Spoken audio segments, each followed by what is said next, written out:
Welcome back to Guinea Something Good Behind the Scenes.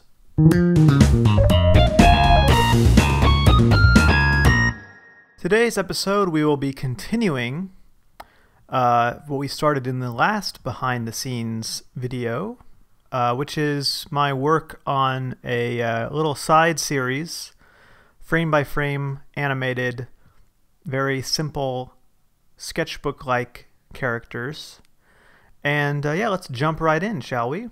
Alright, so yeah, I'm in the middle of animating here. And last time I was talking about how much faster it is to animate in this very simple style. And as you can see, I'm going straight to the ink, which means I am drawing a line, and that line is the final line. Normally you would draw sort of a sketch layer and then use that as a reference to ink on top of. And that is obviously a much longer and more complicated process. So this way I can just jump right in to the ink and save a bunch of time and focus more on the animation than the actual construction of the drawing. Because those are really two different skills. There's the skill of being able to draw sort of a three-dimensional character, or a character in 3D space. And then there's the skill of actual animation. And when you combine those two projects into one, the outcome is a very cool-looking project, but it also takes an extremely long amount of time to pull off.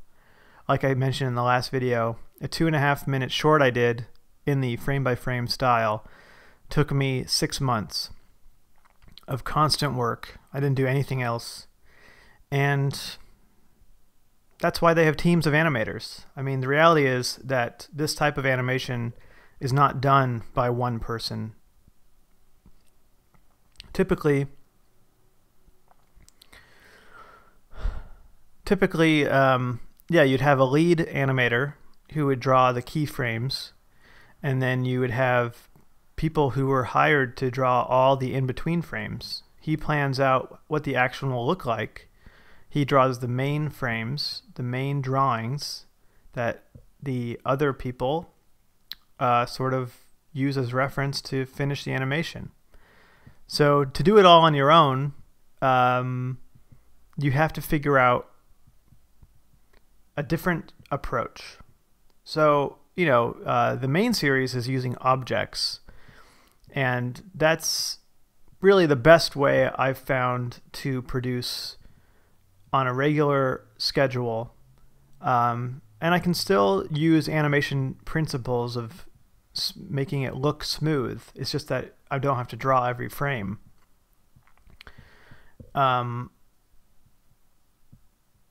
It's more like puppet animation.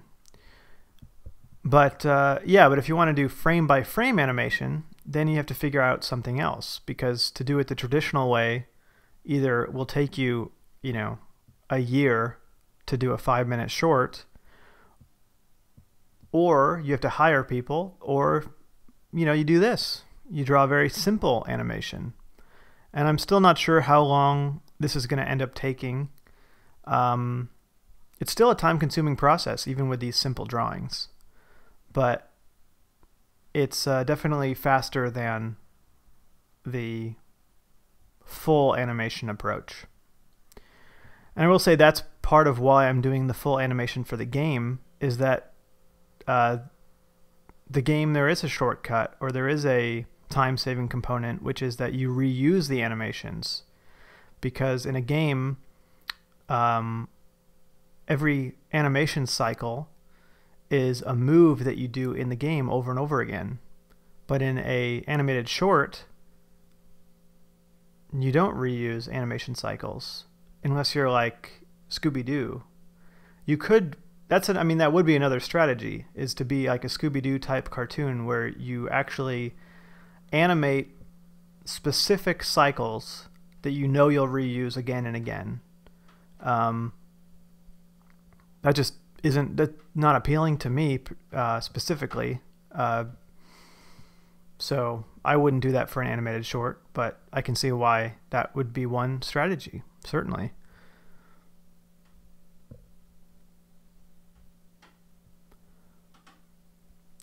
So yeah, so what I've done here is I've drawn the layer of Joe. I figured out how he breathes in and out, what that animation is going to look like. And then on a separate layer, I'm animating the blanket on top of him. And the blanket conforms to his body, so it just parallels the breath going into his chest and out of his belly. So in a sense, this was a more complicated shot because it did require me to first figure out Joe's animation and then animate the blanket. Although, you know, honestly, I probably could have just jumped straight to I could have drawn this as the blanket without having to draw Joe's body underneath. But since this is the first scene I was drawing, I wanted to make sure that I sort of understood the proportions first, because it would have been very easy to draw just Joe's head and a blanket and then have the proportions be all weird because I wasn't actually drawing Joe's body. And then here's the third layer of Joe's arm on top, which doesn't move until Joe moves. And there's another layer of his ear. And the ear will move because as his head moves back and forth, the ear needs to flop a little bit. Actually, it looks like I'm just actually taking that same drawing and just adjusting it for every frame because it's such a subtle movement. I don't actually need to draw it again every time. And that's the benefit of working with vectors. Flash is a vector-based program, which means that it's mathematically constructed, whereas a program like Photoshop is pixel-based, which means that it is based on a grid of tiny, tiny squares. That's what a pixel is a tiny square in your screen. And with pixels, you have more freedom to do more complicated artwork. But once it's done, you have less freedom as far as how you can change it. But with a vector, because it's a mathematical equation, you can actually manipulate the drawing. So if you draw a line that's curved, you can click on the curve and pull it to the left or right, and it will actually change the shape of the curve. There's no way you could do that with a pixel-based artwork unless you use like a warp tool in Photoshop, but that's doing something completely different because it's actually adjusting the pixels. So, you know, each has its benefits, but for very simple drawings like the ones I'm doing here, vector is really the best because you can draw your drawing, and then if it needs a little tiny tweak, you can just pull the line a little bit.